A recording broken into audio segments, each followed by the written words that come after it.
people kaham sini Tripura Motha kila Tripura Motha ni ngui sing kaisa social media o ma khai ni ke ni sing thangnai maso board romani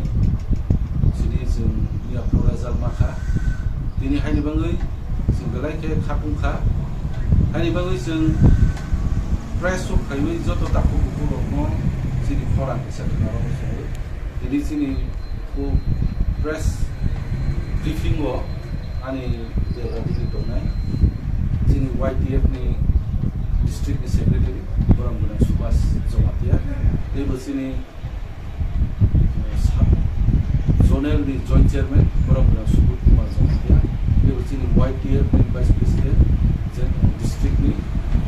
de sini yang radili sini DWF block committee president Boranguna Mandala Jomatia block committee secretary Boranguna Salam Jomatia de sini YTF ni block committee secretary Boranguna Jomatia de sini orang joto nai de sini media o nai to nai joto tapu ko no kha hamjana bu thangnai maso sing board mani finally gedek ma nai singma pore sing result ma kha sini Maharani Kriti Devi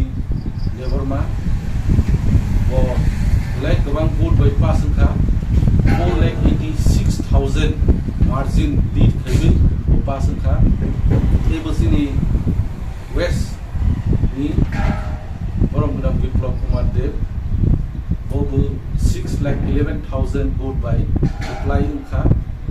lead khaika tini haini bangui joto vote ronai dok non phila kha ka hamjana bu tiro apply khaiwi vote romani bangui tini chini je Tripura Motha ni nahormung je jeng sini mat hero constitutional rights dono nawani ni without any doubt bubagrano bissasabai chu board lai mani finally sini resolution dukha je margin by lead family Tripura ni haso common